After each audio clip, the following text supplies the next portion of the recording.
Amados, a paz do Senhor para todos. É um prazer ter você conosco aqui em mais esta sexta-feira no programa A Bíblia e a Família. Hoje a gente está num formato diferente, né? Um cenário novo. Com certeza você já deve ter visto esse cenário, pelo menos a primeira vez que eu estou aqui. Mas de toda forma é um prazer ter você conosco aqui. Fique ligado conosco, pois hoje nós estaremos trazendo a continuação do estudo do livro que foi iniciado na última semana, o livro Família Integrada, a família na perspectiva paulina na carta aos Efésios. Nós vamos dar continuidade a esse estudo e daqui a pouco a gente vai estar apresentando com riqueza de detalhes tanto o livro, como você pode adquirir, como também este estudo para a glória do nome do Senhor. Mas antes nós vamos estar orando a Deus, pedindo a sua graça, a sua bênção, a sua misericórdia, que esta seja uma noite em que todos nós possamos ser ricamente edificados para a honra e glória do santo e poderoso Deus. Vamos estar orando. Altíssimo Deus, bendito. Pai bendito, santo, eterno e todo-poderoso, te agradecemos, Pai, por esta noite. Obrigado, Senhor, por ter nos concedido, meu Deus, esta oportunidade de estarmos aqui. Senhor, abençoa este programa, Pai. Abençoa, Senhor, a quem está neste momento sintonizando nesta programação, Pai, neste vídeo, no canal da igreja, Senhor. Pai, que toda a sua família seja abençoada e que nesta noite, Senhor, nós possamos aprender mais da Tua Palavra, sermos ricamente edificados. Pai, temos as nossas famílias edificadas, Senhor, no Teu reino, Deus, na rocha que é o Senhor. Pai bendito e eterno, abençoa todos nós, toda a Tua igreja, todos que estão nesse momento, Pai, e aqueles que ainda hão de entrar, em nome de Jesus. Amém. Bom, e hoje, para estar comigo, né, fazendo esta explanação do livro, está o evangelista, meu amigo irmão Enoque. A paz do Senhor, irmão Enoque. A paz do Senhor, irmão James. Mais uma vez estamos aqui de volta, né? Nessa apresentação, ou melhor, nessa programação. E nessa ocasião com um assunto de alta relevância, né? De suma importância para a Igreja do Senhor, de forma geral, né? Somos felizes em participar mais uma vez dessa programação. Amém, glória a Deus. E antes de nós começarmos de fato, nós vamos ouvir um hino agora, em nome de Jesus. Vamos louvar a Deus.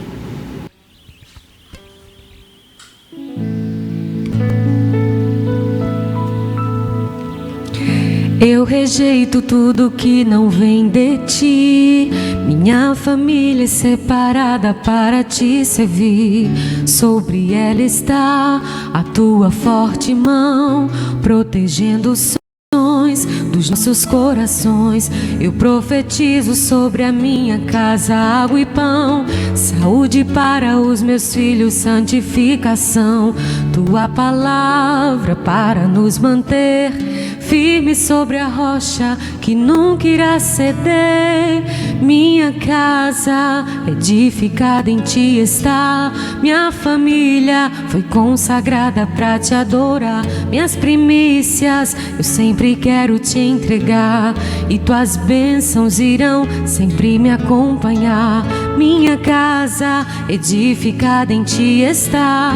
Minha família foi consagrada pra te adorar. Minhas primícias eu sempre quero te entregar, e tuas bênçãos irão sempre me acompanhar.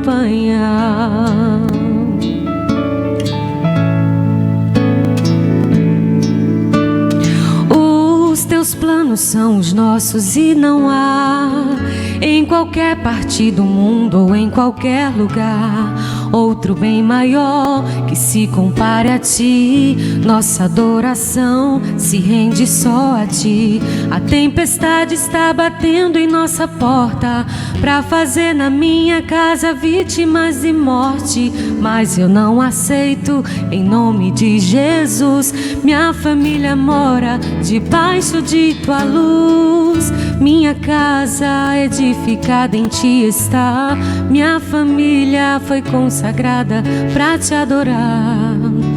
Eu sempre quero te entregar, e tuas bênçãos irão sempre me acompanhar. Minha casa edificada em ti está.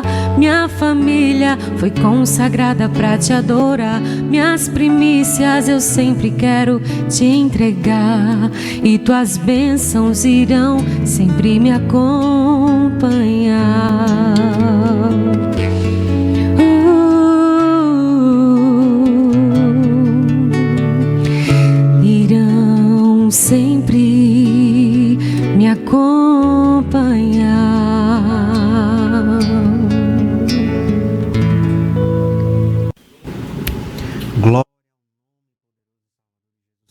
Bom, como eu falei antes desse louvor, nós vamos estar estudando, dando continuidade, aliás, aos estudos deste livro, certo? O livro é Família Integrada, tá bem?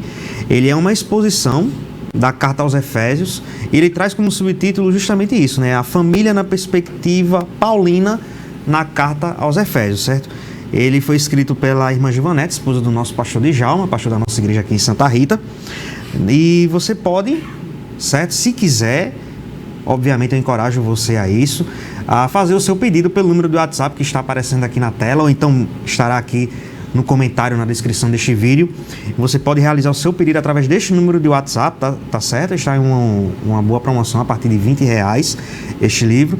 E você pode fazer a sua aquisição e eu tenho certeza que você será ricamente abençoado, certo? Livro da nossa irmã Gilvanete de Andrade Costa Silva, que foi publicado pela editora Bereia. Então hoje nós vamos estar fazendo a exposição do capítulo 1º deste livro, tá certo? O irmão Enoque vai estar nos ajudando aqui hoje nesta exposição deste capítulo 1º, que ele tem como título A Família como Chave Hermenêutica na Carta aos Efésios. O nosso estudo ele vai estar baseado, como sempre o programa é assim, o programa Bíblia e a Família, dentro do capítulo de número 1º da Carta aos Efésios. Então você pode acompanhar, certo, também esse estudo em todo o 1º capítulo da Carta aos Efésios, do versículo 1 até o versículo final, o versículo de número 23. Então esse estudo ele vai estar, nós vamos estar estudando o livro, mas ele está direcionado, logicamente, dentro das Escrituras Sagradas, em todo este 1º capítulo da carta do apóstolo Paulo à igreja que se situava ali em Éfeso. Irmão Enoque, para a gente começar o nosso estudo aqui, como é que a gente poderia começar esse estudo? Uma explanação, uma introdução dentro desse 1º capítulo do livro Família Integrada. Irmão Jamie e demais ouvintes, né, ou assistentes, né, que está aí acompanhando uma programação,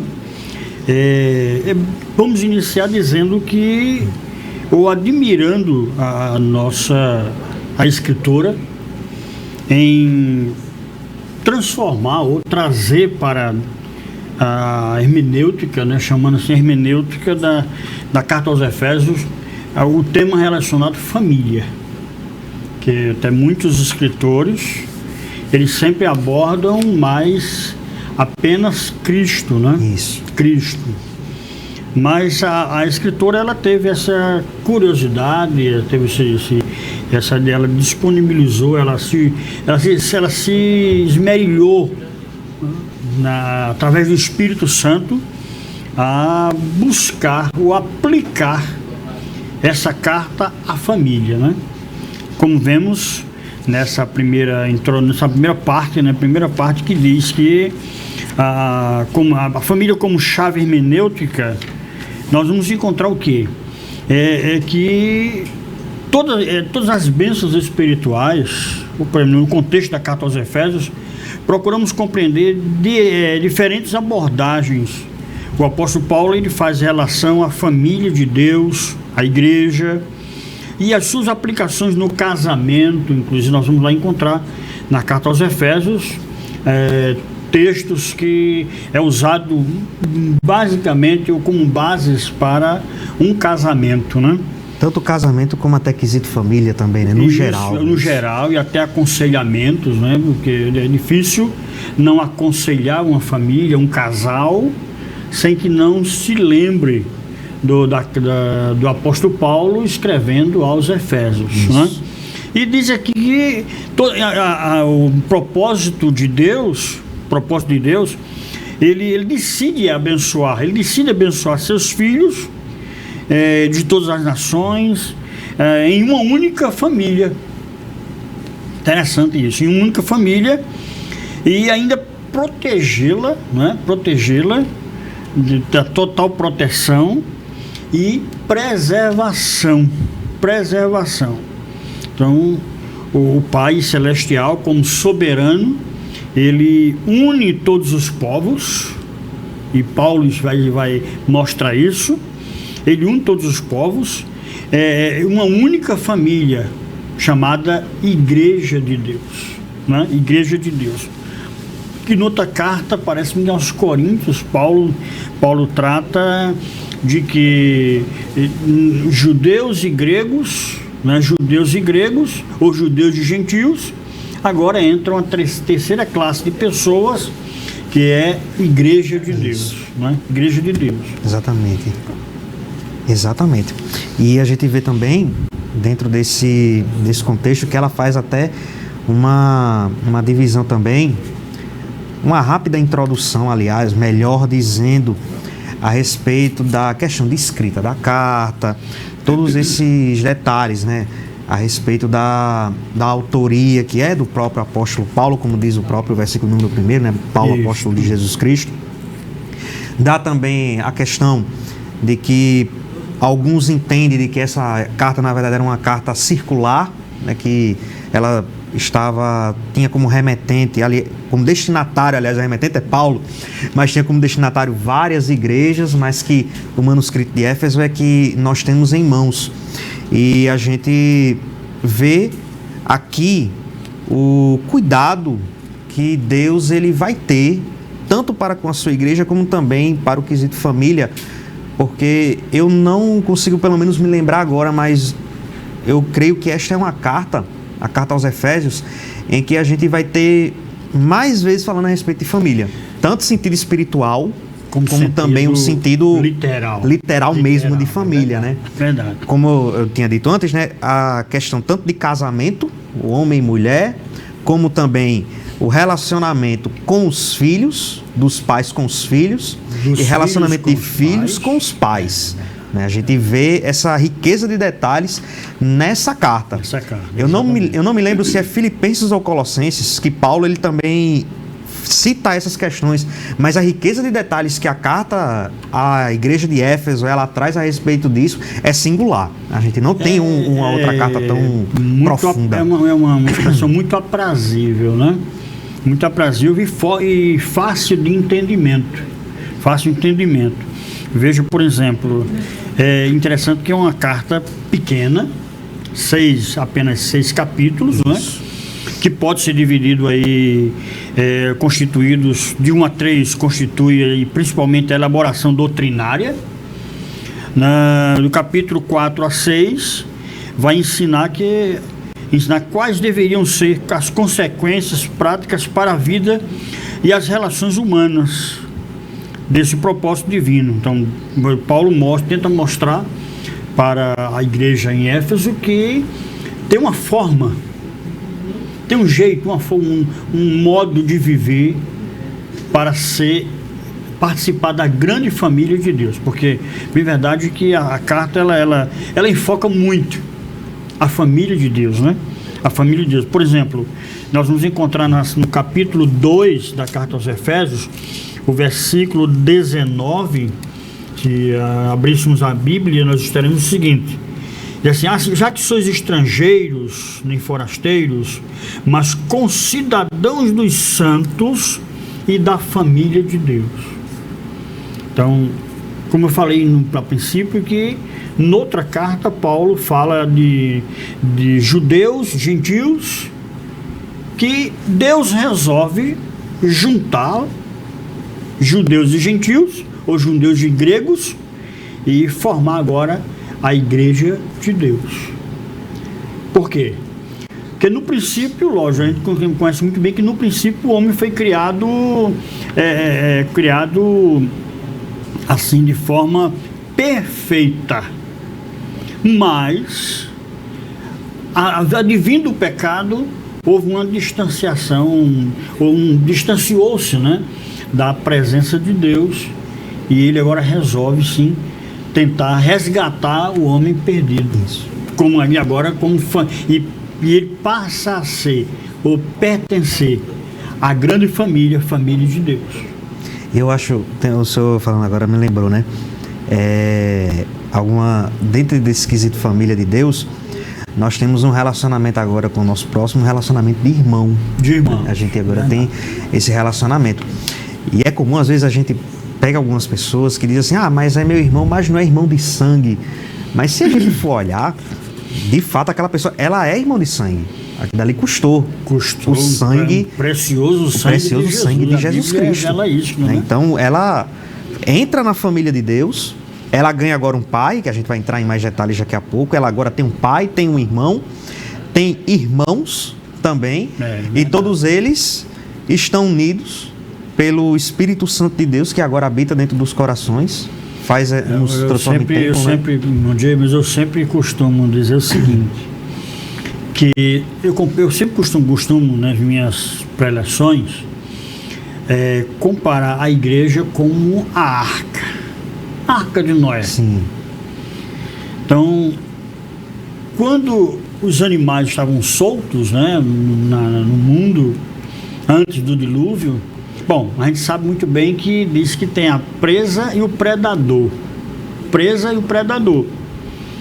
Mas quando o período que eles passaram na arca, exatamente, deixou de existir presa e predador. E ficaram unidos. Aí, figuradamente para a igreja, trazendo para a igreja, ora, lá no mundo,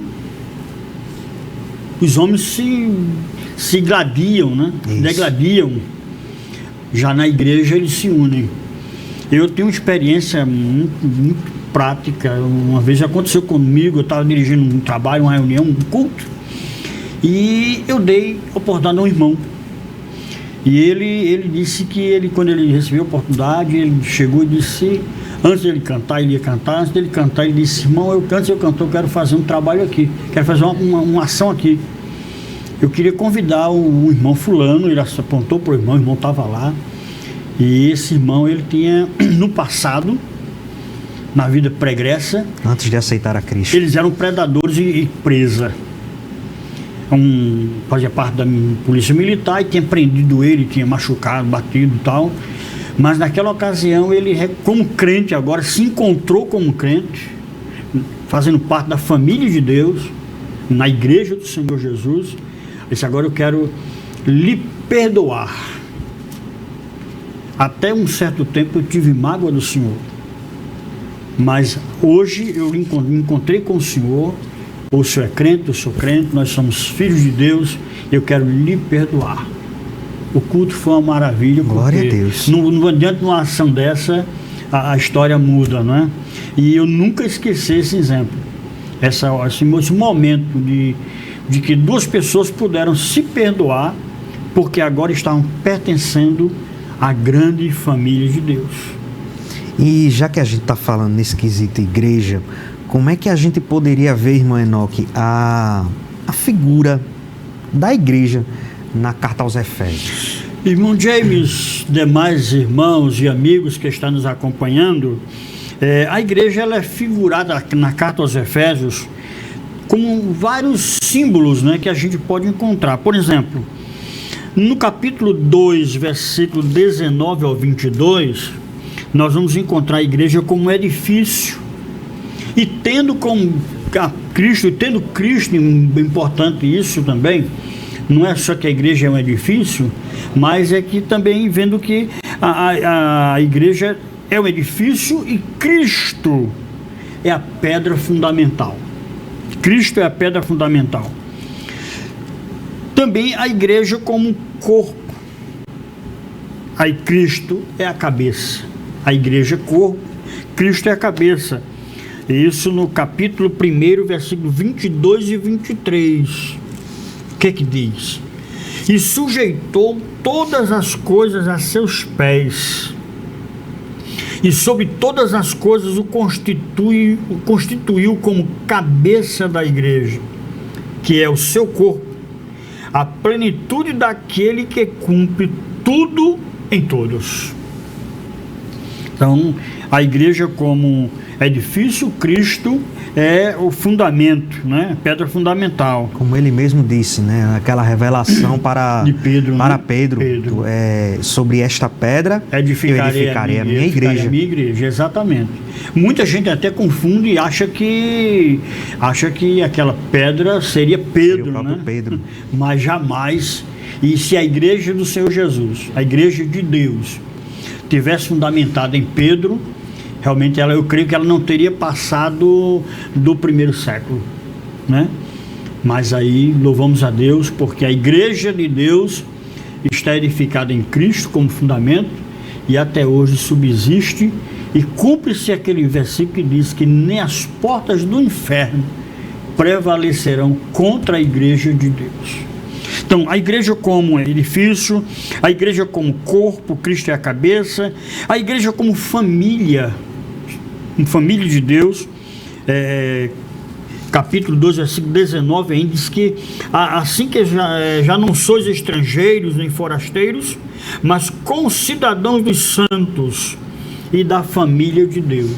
Então, Cristo como irmão primogênito, nós fazemos parte dessa família, né? E hoje nós temos aí todo aquele que aceita Jesus, que recebe a Cristo, ele logo passa a fazer parte, né, da grande família, a família de Deus. É uma família muito importante e é a maior família da terra. Nosso pastor Djalma, ele sempre costuma falar isso no momento que aceita uma pessoa. Eu já ouvi muitas vezes ele falar isso, que a pessoa agora faz parte de uma família enorme, né? Uma família especial, que é a família de Deus. Interessante, James, que onde você chegar no mundo, você vai encontrar um irmão seu. Maravilhoso, né?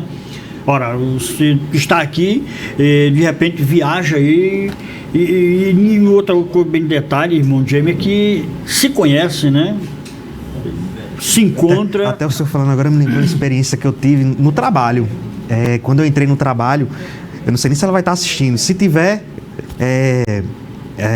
teve uma moça que ela fez a minha ficha, né, de entrada na empresa na época. De admissão. A ficha de admissão, exatamente. E o tempo foi passando e ela uma vez perguntou pra mim: você é crente, né? Eu disse pra ela: eu sou. Ela disse: eu sabia que tinha alguma coisa de semelhança entre a gente. Porque quando eu olhava pra você, eu sentia que existia alguma coisa em comum, que liga. E era justamente isso. Ela tinha encontrado o irmão e eu tinha encontrado a irmã. Verdade. Então quer dizer que aonde você chegar, você faz parte, você encontra a sua família, a grande família de Deus, a família de Deus, uma família mais especial. E não é uma família qualquer, é uma família especial. Então, Cristo, melhor, a igreja como família. A igreja como templo também, capítulo 2, versículo 21, fala da igreja como templo, né? Um edifício bem ajustado, no qual todo edifício bem ajustado cresce para templo santo do Senhor. E Cristo agora se apresenta como habitação, né? Habitação. Ora, eu falei há pouco, como sempre gosto de dizer, comparo a igreja como a arca de Noé, proteção, união, assim como também a igreja de Cristo, ela é um templo, e Cristo está ali como habitação, onde nós habitamos nele, né, numa forma figurada. Sim. Nós habitamos nele e conseguimos viver, mesmo com as indiferenças sociais, indiferenças até, inúmeras indiferenças, mas a gente, dentro da igreja, a gente consegue habitar, de forma que a gente alcança uma unidade. E louvado seja Deus por esta causa, porque tudo partiu de Deus. Deus que resolveu criar, né, de povos, dois povos, como falamos no início, judeus e gregos. Ele decidiu resgatar o homem e juntar agora judeus e gregos e formar a família de Deus. E também a igreja também é figurada na carta aos Efésios como um casal, onde a gente já citou aqui que a carta aos Efésios ela tem uma especialidade para falar para um casamento, para aquele casal que quer viver, quer começar a vida conjugal. Está lá, você lendo a carta aos Efésios, você vai encontrar uma riqueza riqueza de detalhes e de tarefas, né? de direitos e deveres. Infelizmente, muita gente hoje busca mais direitos. E diz, é meu direito. E esquece os deveres. Mas na carta aos Efésios está lá os direitos e deveres da mulher, do homem, da família, do filho, do pai, está lá, né? Então a igreja como um casal, Cristo o marido e a igreja noiva, esposa. Nós vamos ver isso no capítulo 5, versículo 25, 27, 32, né? Onde são realmente favoráveis, né? Por exemplo, o versículo 25 diz que vós maridos amai vossa mulher como Cristo amou a igreja. Quer dizer, o marido, ele se ele conhecer a carta aos Efésios, ele vai ver que Cristo se dá, por exemplo, como marido que amou a sua igreja a ponto de se entregar por ela, né? Morrer em lugar dela. Foi o que aconteceu justamente quando nós vivíamos desgarrados e Cristo nos alcançou através do sacrifício. Versículo 27 diz: Cristo é o esposo que ornamenta a sua noiva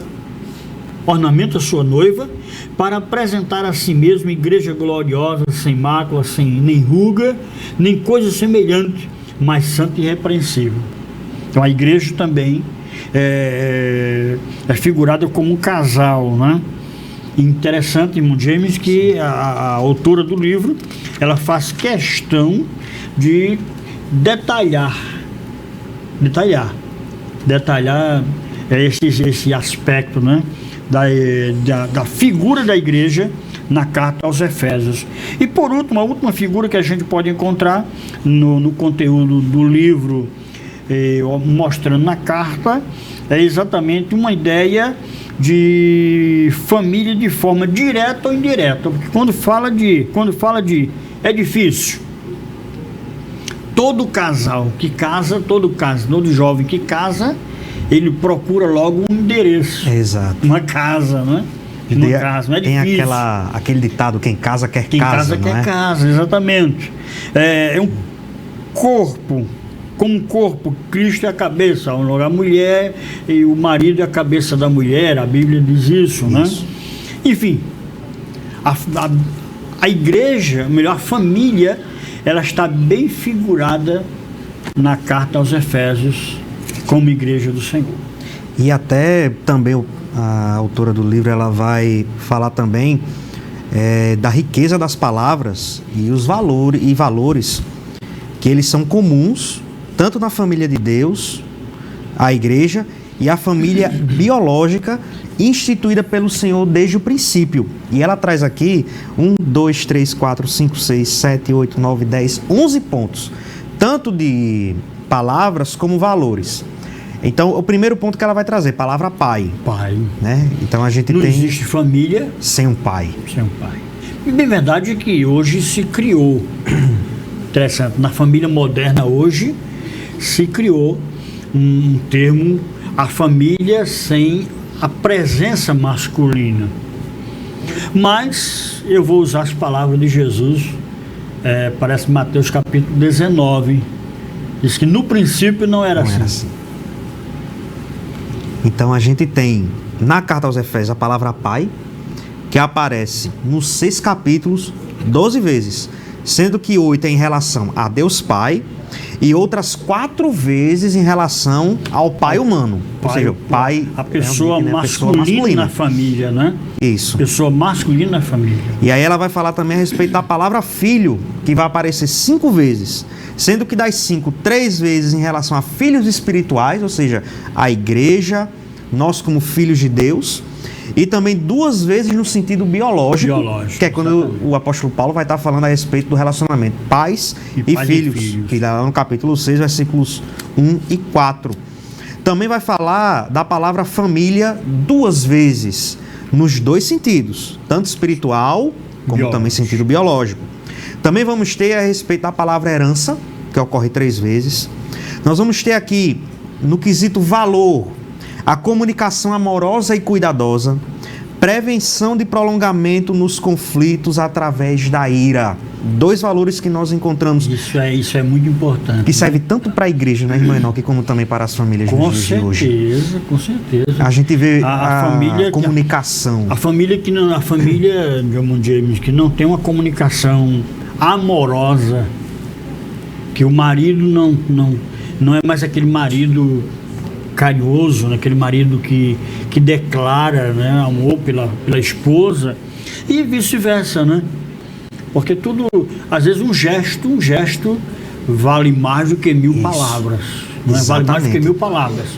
Então eu tenho certeza que quando o ser humano, quando o homem em si, ele aplicar esses dois valores, comunicação amorosa e cuidadosa, o cuidado, a história muda, com certeza muda. Com certeza. E outro detalhe ainda, que queira que não, quando uma família acontece isso dentro de uma família, ela vai servir de espelho para outros. Eu já nesse período aí, quase 30 anos, à frente de congregação, dirigindo a congregação, a gente já viu muitos exemplos de pessoas que sempre apontam um ícone, né? Um ícone. Sempre apontam olha, eu vejo alguém fazendo assim, eu quero fazer também. Eu quero ser família como fulano é, como Beltrano é. Então, isso aí é muito prático. Vai servir de exemplo para outros, né? E o outro que a gente deitaria desses valores, né, a prevenção de prolongamento nos conflitos através da ira. Vez ou outra, tem aquela... que todo casal vai ter aquele atrito, mas aquele atrito não pode se prolongar, ao ponto de futuramente alguém estar lembrando de algo do passado. Então a gente vê também que a carta aos Efésios, ela traz este valor também de prevenir. Ela trata, isso, né? Daí ela trata. Paulo trata essa parte da questão da ira, do conflito, tanto conflito conjugal como conflito igreja, né? Tanto família, marido e mulher, filhos, como também igreja num todo, né? Sim. E aí a autora continua, ela vai falar a respeito da palavra marido, que acontece 6 vezes na carta aos Efésios, todas elas no capítulo 5. E homem como esposo, que acontece uma vez também no capítulo 5. Já a palavra mulher como esposa, ela vai aparecer 9 vezes também, todas elas no capítulo de número 5. E aqui entra o que o senhor falou a respeito dessa questão da valorização da paternidade. A paternidade, né? Exatamente. Como é que se é feito isso? É quando se evoca Deus como a origem de toda a paternidade. Então, uma cultura que muitas vezes a gente tem visto hoje de diminuir a figura masculina no seio familiar, ela esquece de que Deus, ela se apresenta na carta aos Efésios como a figura do próprio Pai. Verdade. É aquilo que nós falamos, né? Na família moderna já existe, ou pelo menos é assustador a perspectiva, a questão da pesquisas, né? Um nomezinho que dá, agora falhou a memória, mas é assustador a questão de lares onde a figura masculina não existe mais. Eu lembro que até alguns convites de casamento que eu já tive a oportunidade de fazer, é sempre comum, né, na parte de cima do nome dos noivos vir o nome dos pais. E eu comecei a perceber o quanto estava comum, irmão Enoque, eu fazer alguns convites que ia só o nome da mãe, o nome do pai era inexistente. Isso começou a se tornar comum ao longo do tempo, à medida que eu ia fazendo. Hoje isso é muito comum você encontrar famílias, agora há pouco, né, na pandemia, foi descoberto também que uma porcentagem muito grande de lares que quem mandava, ou o responsável era a mãe. E interessante que veja que até na questão do auxílio do governo, ele até no Bolsa Família, né? Isso. Ele dá, quer dizer, hoje é auxílio... O Auxílio Brasil. Não estamos fazendo propaganda do o nome do jeito que é. O nome do jeito que é. Mas a gente vê que a mulher, quando ela é dona do lar, quando ela é sozinha, tem filhos sozinha, então ela tem o dobro, né? Isso. O dobro do sustento, do auxílio previdencial, né? Isso. Então, mas não deixa de ser, eu vou lembrar novamente, porque a Bíblia está aqui e era como regra de fé, a gente sempre vai lembrar disso. No princípio, não era assim. Então, em canto nenhum da Bíblia, nós vamos encontrar bases para a família que pode até existir, pode até dar certo. Mas nosso pastor Djalma sempre usa uma frase: nem tudo que é certo, nem tudo dá certo é certo. Então pode até dar certo, mas nem tudo que dá certo é certo. E aí a autora continua, depois da valorização da paternidade, ela fala da valorização da família. E aí, onde é que isso entra? Na ilustração de Jesus, que a gente já até falou aqui um pouco, dele como esposo e a igreja como esposa. Eu tive a oportunidade recentemente, até nós tivemos uma lição de escola bíblica que tratava a respeito o tema da revista era a Igreja Eleita, que era o estudo da carta aos Efésios, que uma das lições era justamente nesse quesito família.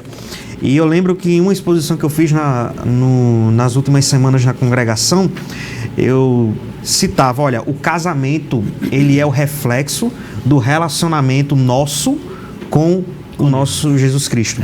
Então, quando alguém ele olha a família, a nossa família, aquela família, a nossa, ela tem que ser o reflexo, ela tem que refletir o relacionamento de Cristo com a igreja. E a gente vê que há essa valorização da família nessa ilustração da carta aos Efésios, de Jesus se apresentando como esposo e a igreja como esposa. E retomando um pouco do que o senhor falou, com direitos, cada um com seu direito, como também com deveres. O dever do marido, o dever da esposa e os direitos que eles têm também. E o direito da esposa. Exato. Porque todos nós, no contexto familiar, todos nós temos direitos e deveres. Mas quando a gente, pelo menos eu entendo que a gente deve, irmão Jaime, se preocupar muito mais com os deveres. Porque, por exemplo, quando um cidadão ele cumpre seus direitos, ele se preocupar com os direitos. Vamos corrigir aqui. Vamos lá. Se preocupar com os deveres. Porque quando ele cumpre os seus deveres de cidadão, logo ele tem os direitos. Isso. O que está ocorrendo em muitas famílias hoje é que não estão cumprindo seus deveres e sempre, em todas as vezes, sempre exigem os direitos. É meu direito. Pronto. Feito. E os deveres? Você está cumprindo deveres? Porque a carta aos Efésios, Paulo diz que a mulher deve ser submissa ao marido. Isso é assunto, ou foi assunto, né, de um programa anterior, né? A mulher deve ser submissa ao marido. Mas para a mulher ser submissa ao marido, depende do amor que o marido deposita nela, ou revela para ela. Então, eu sempre costumo dizer isso no casamento. Quando a moça é amada, ela age com muito mais delicadeza para respeitar o noivo e marido, enfim. Quando o marido ama a esposa, lógico, com certeza, logo vai ter uma reação. Porque em toda ação vai ter uma reação. Então, se o marido ama a esposa, ela o respeita. E se a mulher o respeita, o marido, ele a ama. Então, é uma ação e reação na parte ideológica, né? E aí, para a gente encerrar, tem mais dois, os últimos dois, aliás, que é a adoção que é a ação de incluir, e a gente vai entrar um pouquinho mais na frente nesse quesito adoção, né, no segundo tópico, que é a ação de incluir espontaneamente um indivíduo na família. E, por fim, o propósito reconciliador e unificador do Pai através do Filho, que garante reunir, isto é, unir de novo todas as coisas em Cristo. Isso que está lá em Efésios capítulo 1, versículo de número 10, que diz assim a palavra de Deus: de tornar a congregar em Cristo todas as coisas, na dispensação da plenitude dos tempos, tanto as que estão nos céus, como as que estão na terra. Então a gente tem aqui, né, essas questões das palavras, valores que são comuns tanto na família de Deus, igreja, e na família biológica. Perceba que a gente passou por vários pontos aqui, todos eles têm aplicação tanto na nossa família, marido, esposa e filhos, como também tem aplicação direta dentro da igreja do nosso Senhor e Salvador Jesus Cristo. Verdade. E agora nós vamos ouvir mais um louvor e depois a gente volta para concluirmos esse estudo dessa primeira parte do capítulo 1 do livro Família Integrada.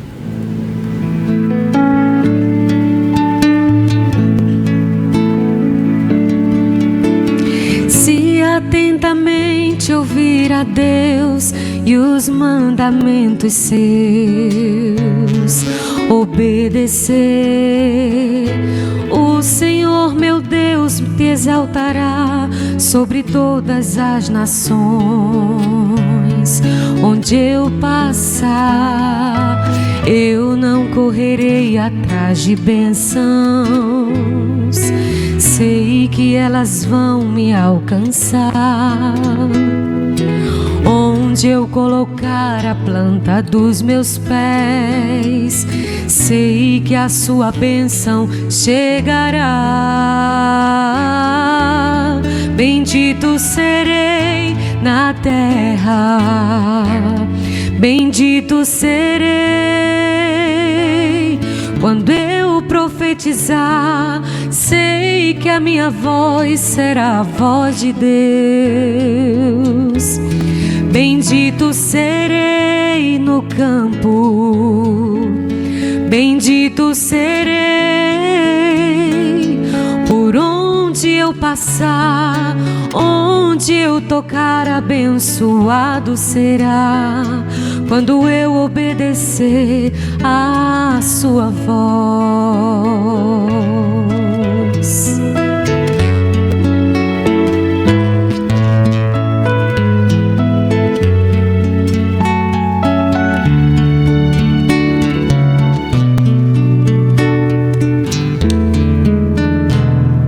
Se atentamente ouvir a Deus e os mandamentos seus, obedecer, o Senhor meu Deus me exaltará sobre todas as nações. Onde eu passar, eu não correrei atrás de bênçãos. Sei que elas vão me alcançar. Onde eu colocar a planta dos meus pés, sei que a minha bênção chegará. Bendito serei no campo, bendito serei quando eu profetizar. Sei que a minha voz será a voz de Deus. Bendito serei na terra, bendito serei por onde eu passar. Onde eu tocar, abençoado será quando eu obedecer, quando eu obedecer, quando eu obedecer a sua voz.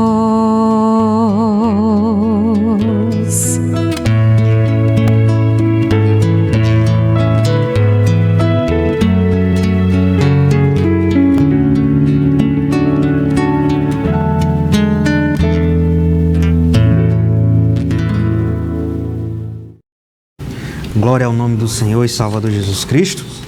Agradeço a Deus por pela oportunidade que Ele nos dá de estarmos aqui. Você está no canal da Igreja AD Santa Rita PB. Nós estamos aqui todas as sextas-feiras a partir das 7h30 da noite com o programa A Bíblia e a Família. E hoje nós estamos estudando a respeito do livro Família Integrada, certo? A família na perspectiva paulina, na carta aos Efésios, que é esse mesmo que está aparecendo aqui nessa televisão.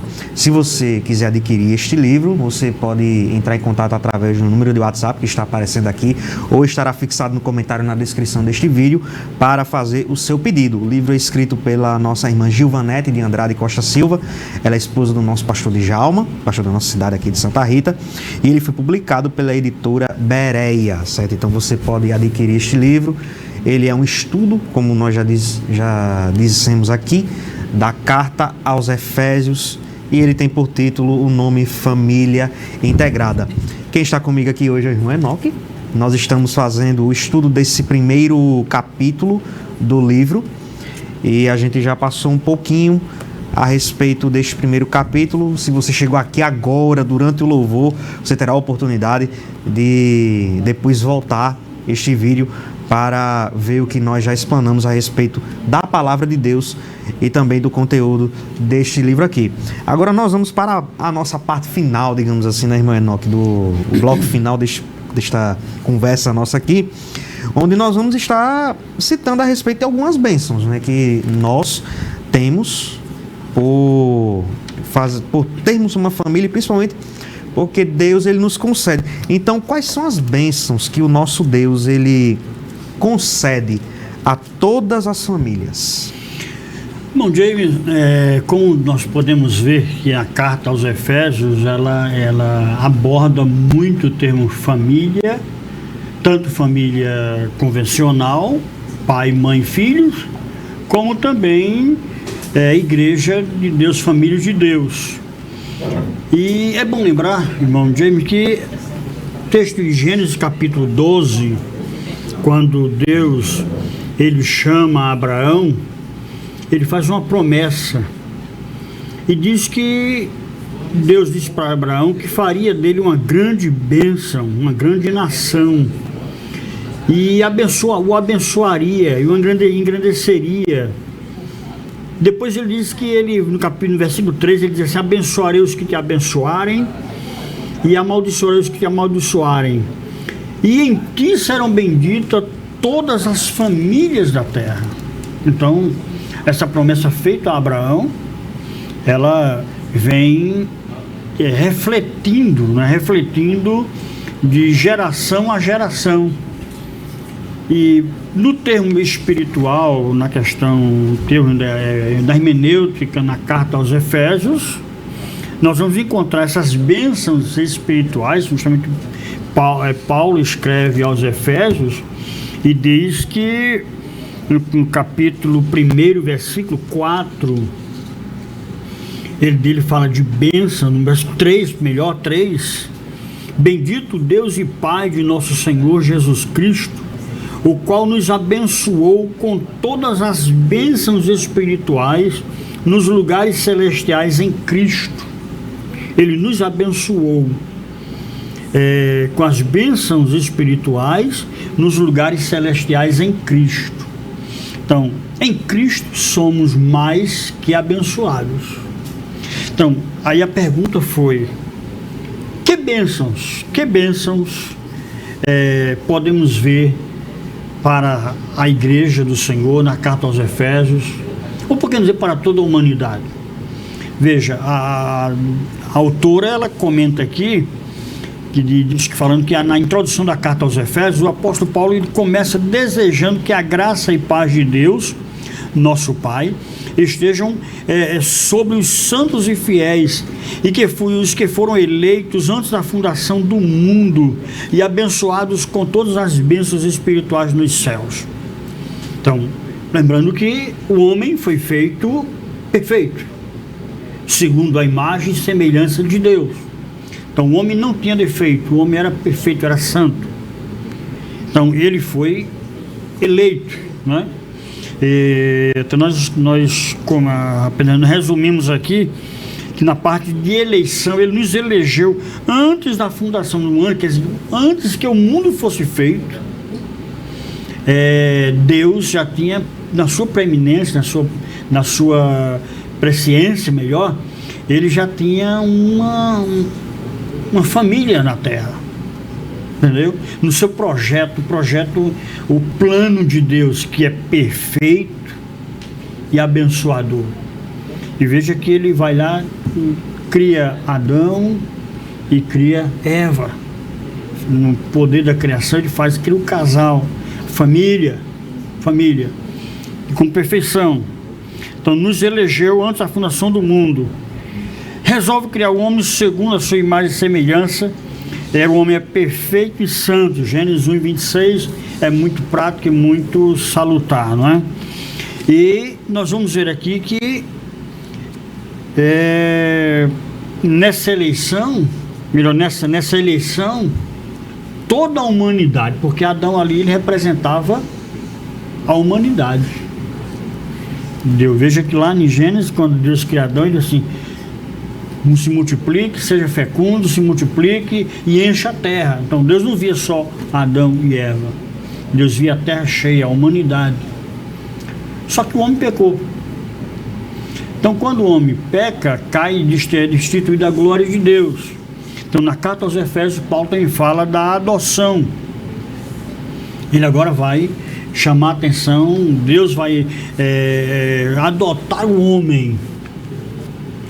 homem como seu filho, como uma pessoa que ele vai como fosse reconquistar. E interessante, ele decide, Deus decide, né? Deus decide reconquistar, adotar. Isso não foi uma decisão do homem, o homem que quis ser adotado. Não foi porque é o seguinte, bem verdade que há uma possibilidade, há uma linha de pensamento que quando nasce, já nasce direcionado para tal, né? Sim. Mas a Bíblia nos mostra que Deus ele decidiu reconquistar ou reconciliar-se com o homem através de Cristo Jesus. Lá em Gênesis 3:15, nós vamos encontrar que quando Deus chama a atenção do homem, chama a atenção da mulher e chama a atenção da serpente, aí para a serpente ele vai lá e diz assim: olha, você vai rastrear sobre o seu ventre, você vai ser maldita, tal. Aí diz mais ainda que a semente da mulher, você vai ferir no calcanhar dela, mas ela vai lhe ferir na cabeça. Quer dizer, eu estou providenciando uma forma de trazer de volta, de reconquistar, de me reconciliar com o homem. Deus, no seu propósito divino, ele decide perdoar o homem que caiu, que pecou, e reconciliar-se com ele. É como que é uma pessoa que foi ferida por alguém, mas aquela pessoa se interessa de perdoar aquele que lhe feriu. É o fato entre Deus e o homem. No Romanos capítulo 5, nós vamos ver isso, né? Quando diz que, sendo pois justificados pela fé, temos paz com Deus por nosso Senhor Jesus Cristo. Então, Cristo sempre aparecendo aí como responsável por toda a criação. O texto bíblico diz que tudo foi criado por ele e subsiste por ele, e até hoje o que a gente vive hoje é por Cristo. Então aí já é a adoção. Quando o homem caiu, perdeu a glória de Deus, Romanos 3:23, mas Deus decidiu adotá-lo como filho, enviando seu filho Jesus para reconciliar o homem com ele. Romanos 5:1 nós já lemos. Assim ter o direito de herdeiro. Interessante que a irmã Givanete, ela usa uma expressão nas suas pesquisas, né? Ela ouviu vasto em pesquisa. Quem adquiriu o livro vai encontrar lá na parte, os finais do livro, a questão das pesquisas que ela fez. Ela encontrou o Fouques, né, dizendo que o nascimento de um filho poderia vir quando os pais não esperavam, mas a adoção era uma resolução de amor. Ela coloca aqui, resolução amorosa, é uma resolução, quer dizer, uma decisão amorosa, consciente e propositada. Ou seja, quem está fazendo isso daqui, ele tem um propósito, ele ama e tem ciência. Consciente, verdade. Com toda a consciência. Por isso que hoje a parte de adoção, né, a vara de adoção, ela tem um requisito muito alto, né? Tem uma escolha, é muito minuciosa a questão judicial de termos de adoção, né? Muito minucioso a questão de um casal quer adotar um filho, ele vai ter que ir lá, e é um processo muito minucioso, porque tem que ser uma decisão do casal, entendeu? No caso, Deus decidiu adotar o homem, cuidar dele, resgatá-lo, reconquistá-lo, reconciliar com ele. E está escrito aqui, a irmã Julieta escreveu, do Fouques, né, do Fouques, né? O nascimento de um filho poderia vir quando os pais o esperavam, mas a adoção é uma resolução amorosa, consciente e propositada. Fouques diz que o filho adotado deve ter sua posição à graça e não ao direito. Quer dizer, ele nunca vai se achar que ele está no direito de nascer. Não.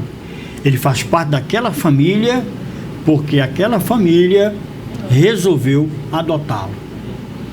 E que o que eu vejo no contexto geral, irmão James, é que hoje muitos filhos adotados, eles quando descobrem que são adotados, ele gera uma indiferença, revolta, né? Uma revolta. Às vezes, né? Uma revolta. Poxa, eu acho que ele deveria ser gerar uma alegria. Eu não sei como vim parar aqui, mas eu vim parar aqui, sou cuidado por aqui, então sou amparado por essa família. Então, ser grato à família que lhe amparou, mas sempre surge uma forma de revolta, né? Então, diz mais ainda que quando é trazido ao seu familiar, ele passando a ter o mesmo privilégio e deveres, aquilo que nós falamos, né? Sim. Direitos e deveres, privilégios como direitos e deveres, privilégios e deveres de um filho de nascimento. E é comum, sempre quando há uma família que tem um filho adotivo, é comum ele sempre ter ser diferenciado, né? E lá já muitas histórias acontecem, está contado aí no mundo de uma forma geral, que sempre o filho adotivo é quem cuida dos pais, que ama mais os pais lá na velhice. Interessante isso. E eu acho interessante também que ela cita aqui, né, que esse quesito adoção quase não sai, mas ele não era um costume judeu, o judeu não entendia esse quesito de adoção, mas ele era uma prática romana, né? Verdade. E o romano, quando ele adotava um filho, aquele filho, independente de onde ele viesse, quem fossem seus pais biológicos, mas a família que o adotava dava a ele todos os direitos como se fosse um filho legítimo. Então, tanto biológico como adotivo, ele passava a ter os mesmos direitos. Não havia diferença dentro da família de direitos. O filho biológico tem tal direito, tem a herança maior. Tem a herança maior, e o adotivo não. Dentro do direito romano daquela época, do costume romano, todos tinham os mesmos direitos. Hoje, tratando-se da Carta aos Efésios e aplicando ao termo da hermenêutica, né, o filho adotivo, quer dizer, nós que não tínhamos direitos, nós que não tínhamos direito à salvação e fomos adotados, fomos enxertados, né, o o termo bíblico fala que nós somos enxertados. Nós éramos jambuzeiros bravos e fomos enxertados na oliveira verdadeira. E hoje nós temos o mesmo direito dos israelitas. É bom lembrar disso que João escreve, né, no Evangelho de João, capítulo 1, versículo 11, 12, diz que Jesus veio para o que era seu. Inclusive ele vai até na mulher sirofenícia, né? Isso. Jesus vai lá bem forte e diz assim: olha, eu fui enviado senão a ovelha perdida da casa de Israel. Eu fui enviado para Israel. Por que Israel? Porque lá atrás, no texto que eu falei lá de Gênesis 12, né, nós vamos ver no nascimento da nação israelita em Abraão. Por isso que Jesus vai lá e cita lá: eu fui enviado senão a ovelha perdida da casa de Israel. Mas aquela mulher simplesmente adora Jesus, aquela mulher se curva, né? Ela se ajoelha, ela faz uma expressão, e até você lendo o texto, você vai observar, vai notar que a expressão daquela mulher realmente muda quando Jesus fala tais coisas. E ela diz: sim, eu sei, Senhor. Depois Jesus, um pouco mais forte, disse assim: eu não fui, não é lícito pegar o pão dos filhos e deitar os cachorrinhos.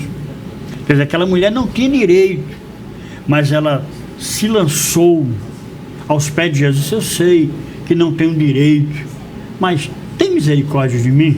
Eu sei que eu não tenho direito, não é o meu direito, mas por favor, me atenda. Entendeu?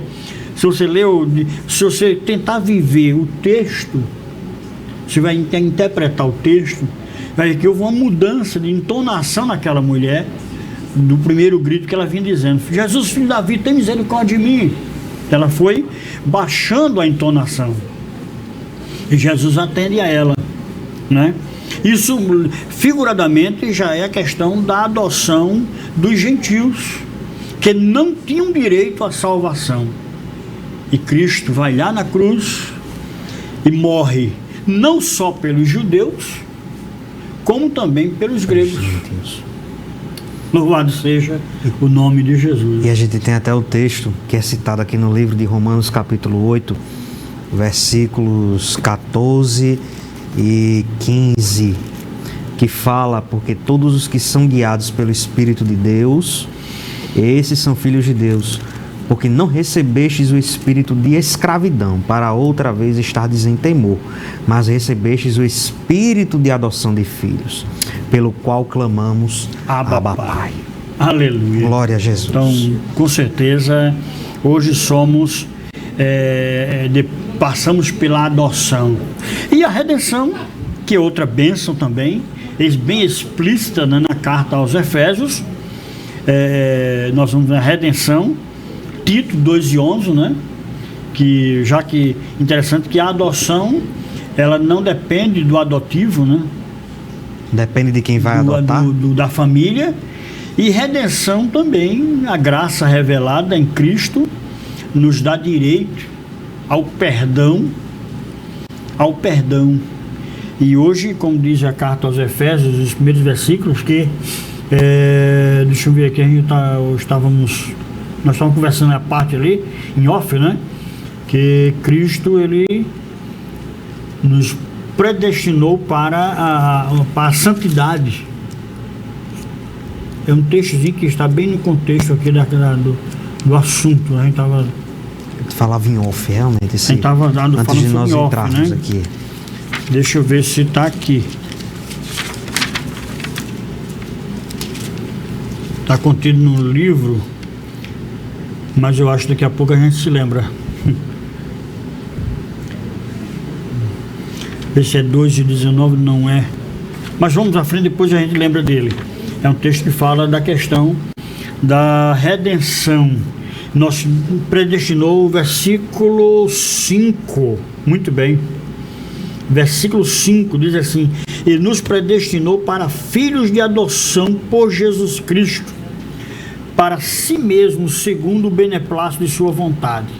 Então, ele nos convida para isto, ele nos adota, nos redime do pecado, nos perdoa E uma vez a gente recebendo o perdão de Deus, aceitando o perdão de Deus, vamos viver uma vida de santidade. Paulo também vai explicar muito bem isso, que devemos viver para a santidade, santificação. Nós vamos viver para a santificação. Então, e viver uma vida de louvor e adoração a Deus, depois de uma vez adotado, agraciado, redimido. Então, a nossa tarefa hoje é viver uma vida de glorificação a Deus, de adoração a Deus, porque foi Ele quem resolveu perdoar Enoque, que estava destituído da sua glória. Eu apenas aceitei de bom grado a graça que me foi revelada através de Cristo Jesus. Glória a Jesus.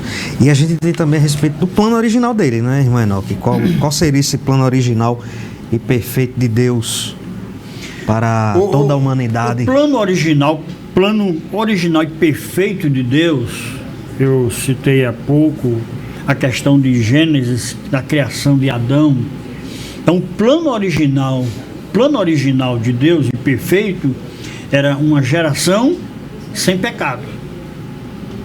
Bem verdade, estava ali o livre-arbítrio, estava ali a árvore do conhecimento do bem e do mal, porque na sua soberania, Deus podia não ter colocado a árvore do conhecimento do bem e do mal no jardim.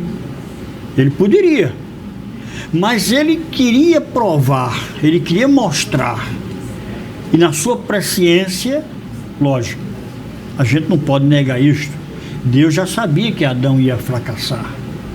Por isso já tinha preparado Jesus antes da fundação do mundo para morrer morte de cruz, para resgatar a humanidade. Bem interessante isso. É um pouco complexo para umas pessoas que não buscam entender. Não buscam entender. Então, o plano original e perfeito de Deus era uma geração sem pecado. Mas veio o pecado. E o pecado separou o homem de Deus. O pecado separa o homem de Deus. E quando o homem estava separado, agora veio, Deus resolve, vou voltar lá o fato da adoção, né? Deus resolve congregar em Cristo todas as coisas. Efésios capítulo 1, versículo 10, como você falou há pouco, que nesse primeiro capítulo deste livro, ele está baseado no primeiro capítulo de Efésios, mesmo a gente puxando referências, né, de toda a carta e de toda a Bíblia, mas nós vamos encontrar isso mais no primeiro capítulo. O versículo 10 é assim, versículo 9: descobrindo nos mistérios da sua vontade, era a vontade de Deus, segundo o seu beneplácito que propusera em si mesmo, quer dizer, ele decide. É como na criação. Veja que quando Deus cria os céus, cria a terra, cria os céus, a expansão, criou a vegetação, os seres vivos, que ele sempre dizia, e viu Deus, o texto do termo, o escritor dizia, viu Deus que era bom. Quando Deus cria o homem, não sei se você anotou isso. Já, ele diz, né, e viu Deus que era muito bom. Quer dizer, para Deus foi uma alegria maior, uma satisfação maior na criação do homem. Por quê? Porque Deus via no homem a sua imagem e semelhança. E Deus sabia que aquele homem ele iria adorá-lo. E interessante, Deus, porque Deus tinha perdido a adoração do Lúcifer, né? Isso. Deus tinha perdido a adoração de Lúcifer. Mas Deus queria que alguém mais o adorasse. E quando ele cria Adão, ele disse, isso é muito bom. Isso é louvável, né? É louvável. Me alegrei. Na verdade, nós nos alegramos, porque lá estava a Trindade Divina, né? Da Trindade Divina, da Trindade Santa. Então nós nos alegramos por isso em criar o homem, a nossa imagem e semelhança.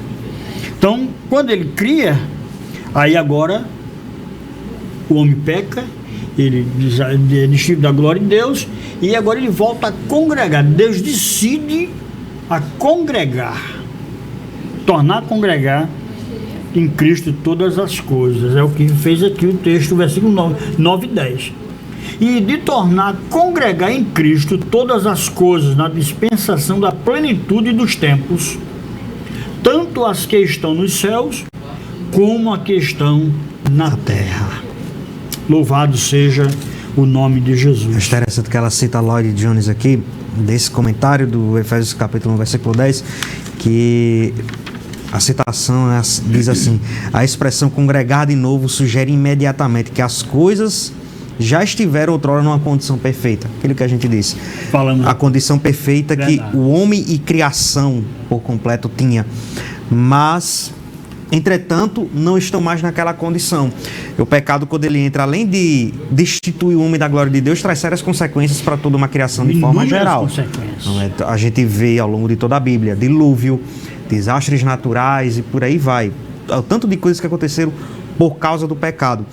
E ele conclui dizendo que mas estarão de novo e serão reunidas. Sim. Então chegará o tempo em que em Cristo Deus ele vai novamente trazer tudo ao estado que era, restaurando todas as coisas, e tudo estará de novo congregado de novo em Cristo do jeito que era. Ela prossegue aqui no outro parágrafo, diz: reunir todas as coisas em Cristo em uma dimensão cósmica, não deixa nada escapar do senhorio dele, conforme Efésios 1 e 10, aquilo que lemos, né?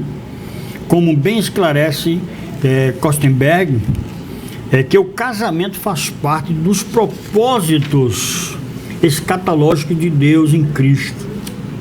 Assim como Cristo governa todas as potestades celestiais, governa a igreja, também deve governar o relacionamento conjugal, quer dizer, a família, né? A família que tem Cristo como centro, muito interessante, né? É outra perspectiva, quando a família coloca Cristo no centro. Quando o casal chega e diz assim: Cristo aqui é a nossa base, aqui não tem maior nem menor, quem manda aqui é Cristo. Então a história é outra. Mas pode observar, quando a família ela decide escantear Cristo, aí a tendência é lastimável, separação. Infelizmente. E deixa eu contar uma experiência, irmão Jaime. Eu fui surpreendido outro dia desse com um casamento. Fomos fazer celebração e eu nunca tinha visto, pelo menos no dos que já celebrei, esse foi o primeiro. Quando na entrada das daminhas, né, uma delas vem trazendo uma frase assim: eu convidei Jesus para este casamento. E eu louvei a Deus pelaquela atitude, não é? Porque sempre no momento de casamento a euforia é muito grande que... E todo mundo quer... É verdade. Eu brinco, todo mundo quer ver a noiva, esquece, né? Esquece Jesus, né? É verdade. Mas ela lembrou de convidar Jesus.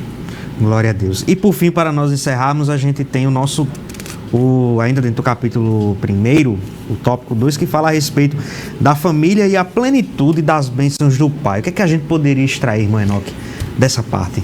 Querido irmão, nós podemos extrair o seguinte. Inclusive ela, a irmã Joanete, ela também aborda aqui. Paulo continua no terceiro parágrafo, ela coloca aqui: Paulo continua demonstrando a necessidade de que a família de Deus tinha de conhecer e perceber a plenitude das bênçãos concedidas por Deus. Aí Paulo acrescenta: oro também para que sejam iluminados os olhos do vosso entendimento, para que saibais qual seja a esperança da sua vocação e quais as riquezas da glória da sua herança nos santos. Capítulo 1, versículo 18. Então, é muito interessante quando a família ela se propõe a desfrutar das bênçãos de Deus. E que bênçãos! Inúmeras bênçãos, como a iniciar a eleição, a adoção, redenção, enfim, N bênçãos, não é? Que tem, queira que não, tem os direitos e os deveres. Eu lembro... E o dever de quem quer ser abençoado é obedecer a palavra. Eu lembro que deixo de grupos familiares, toda vez que eu passo por esse versículo, eu lembro da irmã Giovanete, que é desse versículo que o senhor leu agora, que ela falou, olha, é ter e também saber que tem. Tendo iluminado os olhos do vosso entendimento, para que saibais qual seja a esperança da sua vocação e quais as riquezas da glória da sua herança. Então ela diz que Paulo elogia, interessante que ela também escreveu aqui, Paulo elogia a fé entre eles e o amor para com todos os santos. A fé expressada de forma visível nos relacionamentos de amor mantido entre eles, entre os efésios. Paulo destacou, né? Inclusive ela escreve aqui de Hendrickson, né? Hendrickson, 2013, diz que a fé é um botão que se transforma no amor em flor aberta. É um botão que se transforma no amor em flor aberta. Porquanto destas virtudes da igreja em Éfeso, Paulo também recebera notícias alvissareiras ou notícias boas. Paulo escutou que a igreja em Éfeso, os irmãos, eles tinham um amor para com o outro, eles tinham uma dedicação. Isso é muito importante, né? Aquilo que nós falamos lá no princípio. Dentro da igreja, dentro da grande família, não pode ter rivalidades. Não. Tem que haver um controle. Até, no caso, foi citado a ira, não é? A ira. E já concluindo, Paulo expressa a necessidade de que a família de Deus como igreja tinha de conhecer e perceber a plenitude das bênçãos concedidas. A ele escreve: oro também para que sejam iluminados, né? Já citamos o texto, né? Das riquezas da glória na sua herança nos santos. Glória a Jesus. Vamos ouvir o último louvor, depois nós estaremos voltando para já encerrarmos o nosso programa de hoje.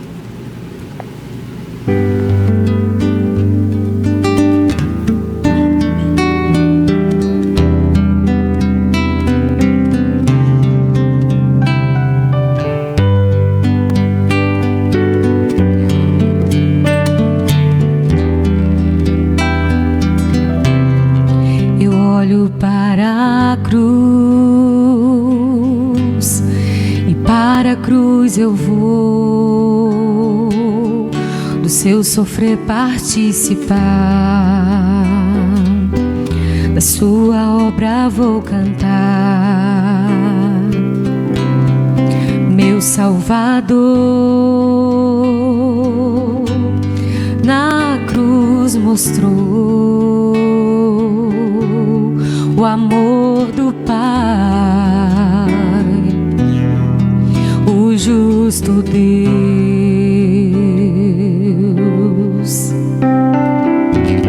Pela cruz me chamou gentilmente, me atraiu e eu, sem palavras, me aproximo, quebrantado por seu amor. Pela cruz me chamou gentilmente, me atraiu e eu, sem palavras, me aproximo, quebrantado por seu amor.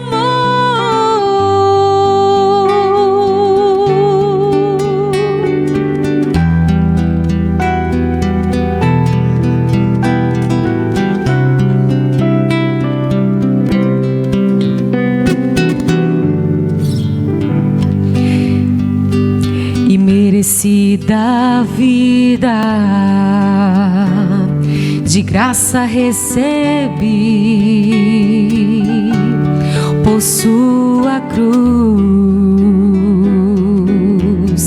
da morte morte me livrou, trouxe minha vida. Eu estava condenado, mas agora pela cruz eu fui reconciliado.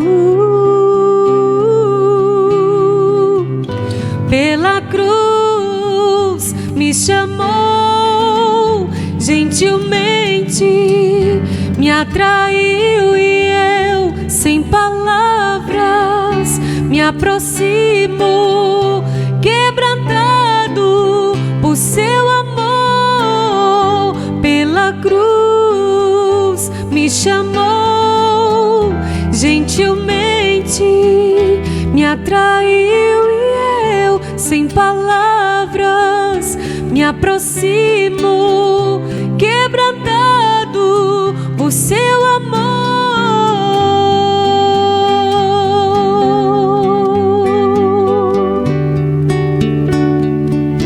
Por seu amor.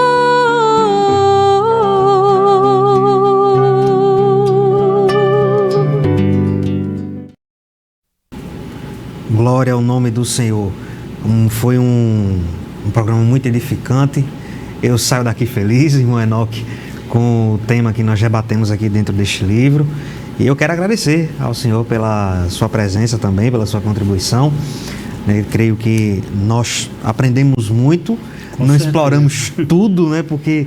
E aí fica novamente para você que está nos assistindo, se você quiser explorar mais a respeito deste tema, adquira o livro. Está custando na base de R$20. Você entre em contato com o número aqui, ele é o WhatsApp, para efetuar a sua compra. O estudo da carta aos Efésios, o nome do livro é Família Integrada. Esse livro está aparecendo aqui na TV e também este que está aqui em minhas mãos. Irmão Enoque, muito obrigado, irmão Enoque. Eu que agradeço, irmão James, agradeço a Vossa Senhoria por ter a coragem de conversar conosco. Também louvo a Deus pela vida do nosso pastor, da irmã Juvanete, e do casal responsável por essa programação, é o casal Josimar Dioclésio e a irmã Tatiana, né? Deus abençoe cada um de vocês. E quero também fazer menção da minha esposa, a irmã Suelânia. Inclusive, na última segunda-feira nós completamos 36 anos de casado. Glória a Jesus. Né? Então louvo a Deus por esta oportunidade que Ele nos concede também. Ela não está aqui conosco porque está em outra atividade. Quando sempre eu vejo alguém completando ano de casamento mais na frente, eu digo, se Jesus não voltar, eu quero em nome de Jesus, também. Eu quero chegar lá também. O segredo é direitos e deveres. Glória a Deus. Meu querido irmão, minha querida irmã, você que parou para nos assistir, nós somos a Igreja Assembleia de Deus, aqui na cidade de Santa Rita, na Paraíba. Nossa igreja é pastoreada pelo nosso pastor Djalma Silva. Nós temos cultos todas as terças e domingos, transmitidos ao vivo aqui no canal da igreja. No sábado nós temos a nossa escola bíblica, que ela não é transmitida, mas toda semana nós colocamos um vídeo contendo o conteúdo da lição da classe dos adultos. Então, muito provavelmente, o conteúdo da lição desta semana já deve estar disponível no canal da igreja. Você pode assistir logo depois que terminar esse programa. Se você quiser participar presencial, nós estamos situados aqui do lado do estádio O Teixeirão, de frente ao fórum. É muito fácil encontrar a nossa igreja. Você será muito bem recebido. Todas as nossas programações começam a partir das 7 horas da noite. Vamos estar orando e encerrando este programa. Agradeço a Deus pela oportunidade que nós tivemos de estarmos aqui. Faço menção também da minha esposa, a irmã Carla, que não pôde estar presente por atividades da Escola Bíblica de Férias, que logo nós estaremos, né, tendo como evento. Então ela teve que tomar conta de algumas coisas e não esteve presente conosco. Mas vamos orar, vamos agradecer a Deus. Eu queria que o irmão Enoque fizesse esta oração junto. Oremos sim. Querido Deus, mais uma vez queremos te adorar por este momento especial. Sim. Senhor, eu sei que famílias serão abençoadas com esta programação. Eu sei, Senhor, que vidas serão realmente impactadas, Senhor, com esta programação. Ó, bendito Deus, quero te agradecer por esta oportunidade rica, Senhor, que nos concedeste. Te peço ainda, Senhor, nos leve em paz, nos dá vitória em tudo, Senhor. esteja abençoando a tua igreja aqui em Santa Rita, os teus filhos, a direção desta igreja, Senhor Deus, e todos, em nome de Jesus. Amém. Amém. Deus nos abençoe a todos em nome de Jesus.